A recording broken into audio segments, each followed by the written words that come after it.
Jadi beneran, bos kamu mau melamar? Tanya emak dengan mata membulat. Mungkin terkejut setelah ku sampaikan. Shh. Ku tempelkan telunjuk di bibir agar suara emak tidak kencang. Jangan keras-keras, mak. Aku belum kasih tahu Tia atau bapak. Sarah, emak memukul pundakku. Kamu bukan anak gadis yang ada acara malu segala. Lagian ini bos duda yang datang. Seharusnya kamu senang dapat suami kedua, bukan kayak si Arga. Iya mak, tapi aku takut Tia belum bisa menerima. Tia udah gede dan pasti ngerti. Lah iya, udah datang bulan pertama kok. Emak bener, aku saja yang masih mengira Tia kecil. Baru 2 hari, iya, pertama. Sekarang biar mak siapkan buat menyambut jalan suamimu. Emak langsung ke dapur. Emak memberitahu bapak dan Tia atas kedatangan Pak Ismail malam ini. Emak benar, Tia tidak melarang seperti drama-drama di sinetron. Bahkan ia menyuruhku secepatnya menikah biar tidak dipandang buruk karena status janda. Video Mas Arga menikah sudah dilihat Tia, meskipun ia menanggapi dengan menangis. Dan semakin lama ia sudah terbiasa dengan berita itu, karena terlihat fokus belajar serta tak ada sedih lagi melihat video lain dari Mas Arga. Tak terdengar ia menanyakan papanya, walaupun berada di neneknya. Nggak usah repot kali mak, lagian baru pengenalan, ucapku. Di meja sudah tersedia kue-kue yang disajikan dalam piring. Kue tradisional yang dibeli di warung depan. Emak bergerak cepat dan semangat. Ini mah kurang. Seharusnya kamu beli kue enak-enak waktu pulang kerja tadi. Udah tahu kedatangan calon suami, tapi nggak ada persediaan. Terocos emak. Lagian baru mau kenalan. Toh teh hangat dan pisang goreng aja tak jadi masalah. Toh emak juga udah masak buat makan malam nanti. Nggak apa-apa mah. Lagian calon papa tiri Tia seorang bos, timpal Tia. Ismail itu orangnya sederhana dan ramah. Bapak yakin tak banyak menuntut dan pasti bisa menjadi ayah yang baik bagi Tia. Kali ini bapak berpendapat, baru 1 kali pertemuan bapak sudah menilai baik. Syukurlah orang tua dan anakku menyambut baik. Bahkan Tia ikut menyapu lantai dan bapak membentangkan karpet karena kami belum punya kursi tamu. Emak juga bolak-balik ke warung membeli kue-kue basah tradisional dengan 5 macam sekaligus. Belum lagi pisang goreng yang dibuat sendiri. Lah aku hanya disuruh dandan. Astaga, kenapa aku merasa emak berlebihan sekali. Semuanya sudah selesai terhidang. Kami duduk menunggu sambil menonton televisi, kecuali Tia di kamar. Sesekali kulirik jam dinding, sudah menunjukkan jam 8:30 malam. Entah kenapa ada rasa deg-degan, seperti gadis baru dilamar. Ya Tuhan, apakah ini pertanda aku mulai menyukai Pak Ismail? Waduh, semudah itukah rasa itu datang? Assalamualaikum. Terdengar suara ibu mantan mertua mengucapkan salam. Sontak membuatku langsung berpaling ke pintu yang dibiarkan terbuka. Ibu, kulihat ibu Mas Arga berdiri depan pintu sambil menenteng keranjang buah. Bukan itu saja, di belakang ibu ada Andi membawa 2 kotak kue karena ada gambar brownies. Waalaikumsalam bu, jawab bapak langsung bangkit berdiri. Tia, ada nenekmu nih, sahut emak memalingkan muka ke arah pintu kamar. Ya nek, jawab Tia dari dalam kamar. Maaf bu, kedatangan saya mau bertemu Ibu dan bapak selaku orang tua Sarah, ucap Ibu Mas Arga. Di belakang ibu ada Andi menenteng 2 kotak kue. Bisa dilihat dari gambar di kotak tersebut. Kami, maksudnya ada apa ya, Bu? Tanya emak. Hingga aku dan bapak langsung beradu pandang. Bisa jadi bapak mengingat tentang keinginan Ibu Mas Arga, tentang keinginan agar aku tetap menjadi menantunya. Tapi kali ini untuk Andi, adik dari mantan suamiku. Astagfirullahaladzim. Sejenak kami terdiam. Rasanya aneh membayangkan jika Andi menjadi suamiku. Tidak ada rasa, walaupun hanya setitik. Kami pernah seatap dalam hubungan ipar, dan lebih dari 10 tahun. Luar dalam sifat masing-masing sudah saling tahu. Assalamualaikum. Tiba-tiba Pak Ismail juga datang mengucapkan salam, dan ia berdiri di belakang Andi dengan tersenyum padaku sambil menenteng kotak donat. Ya Tuhan, kok jadi begini? Waalaikumsalam, Nak Ismail, jawab bapak. Waalaikumsalam, jawabku. Lalu ibu dan Andi langsung berpaling ke belakang. Mungkin mereka merasa heran dengan tamuku malam ini. Mari masuk, Bu. Andi, ucap emak. Silakan masuk, Nak Ismail, ucap bapak.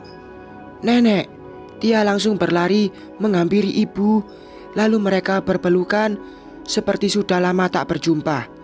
Baru juga seminggu. Kini semuanya sudah masuk dan duduk di ruang tamu kecil ini. Beralaskan karpet, 5 macam kue tradisional sudah terhidang.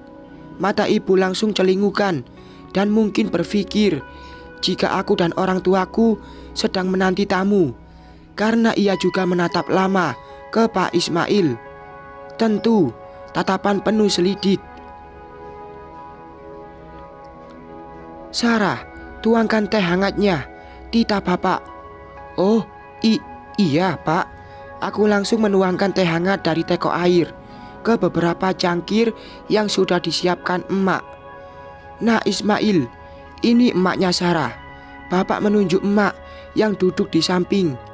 Pak Ismail langsung menyalami emak dengan mencium punggung tangan emak.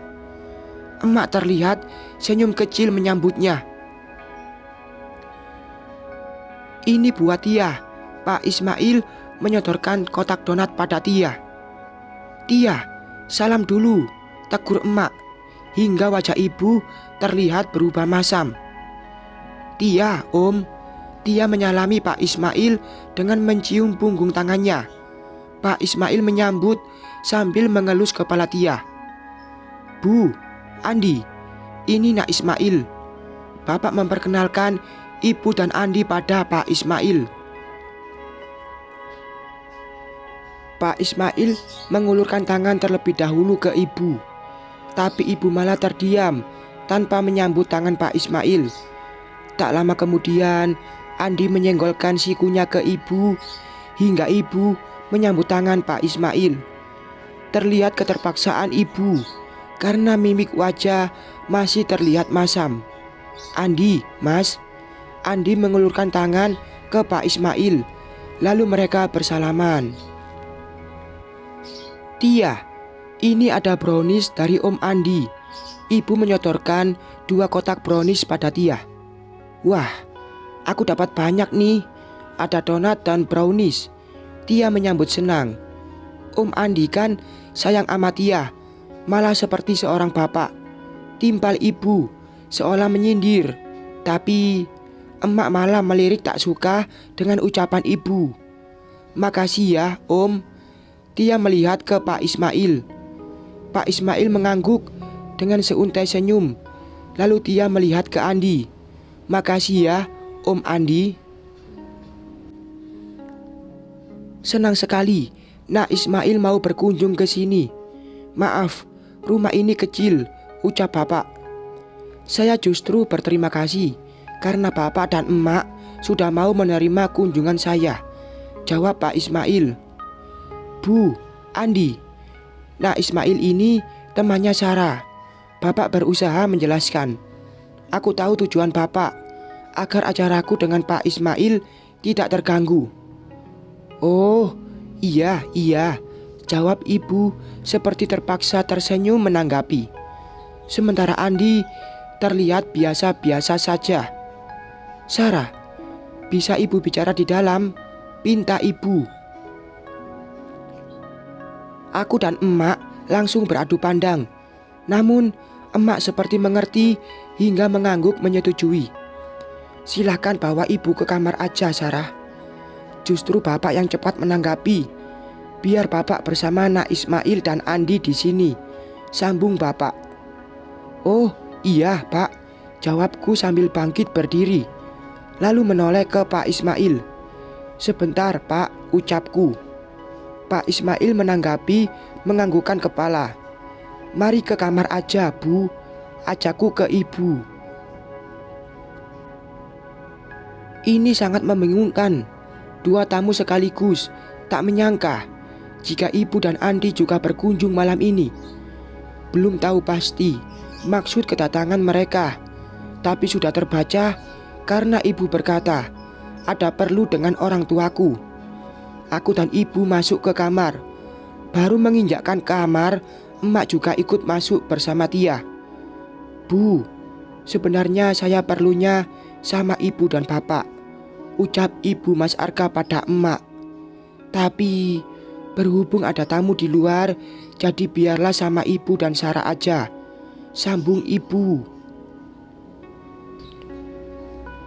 Lalu emak mengajak ibu duduk di tepi, sementara Tia duduk di sudut lantai sambil makan donat, menyimak obrolan ini. Rumah kontrakan sempit, jadi hanya kamar ini tempat Tia, selain ruang tamu. Ada apa bu? Tanya emak Rama. Dulu saya pernah memberitahu bapak tentang keinginan saya, dan malam ini saya kesini memperlancar maksud itu. Dek, apakah firasatku tidak meleset? Maksudnya bu, saya kurang ngerti loh. Masa idah Sarah sudah berakhir. Secara agama ia sudah duluan cerai dari Arga, dan mungkin surat resmi cerai juga udah keluar. Iya, Sarah sudah terima surat resmi cerai bu. Tia cucu yang sangat saya sayang, rasanya tak ingin pisah. Begitupun Andi juga sudah menganggap Tia seperti anak. Andi dan Tia juga sangat dekat, layaknya seorang bapak dan anak kandung. Meskipun Arga tidak bisa seperti itu, namun ada pengganti, dan bukan orang jauh loh bu. Perasaanku mulai tak enak. Sudah sangat jelas arah pembicaraan ibu mantan mertua. Tentu menginginkan aku menjadi istri putra keduanya. Firasat ini tidak salah. Tak ada jawaban. Ibu malah mengalihkan pandangan padaku sesaat. Ini juga demi Tia bu. Andi bisa menggantikan Arga. Jika Sarah menikah dengan Andi, Sarah dan Tia bisa tinggal lagi di rumah saya tanpa ada beban dengan gunjingan orang. Tapi bu, ini tak mungkin. Bagaimana seandainya Arga pulang? Dan bu, saya yang bertanggung jawab dengan semua itu. Andi juga tak akan tinggal diam. Ini sangat aneh, dan dari keluarga kami tak pernah terjadi seperti ini di kampung. Bu, ini tidak salah atau dilarang agama. Sah-sah aja jika Sarah menjadi istri Andi. Ibu berusaha menjelaskan, tapi aku tahu emak juga berusaha menolak dengan cara halus. Tapi bu, bukankah lebih baik jika ayah tiri Tia dari orang yang sudah kenal dan dekat dengan Tia, agar ia nyaman dan baik buat perkembangan Tia?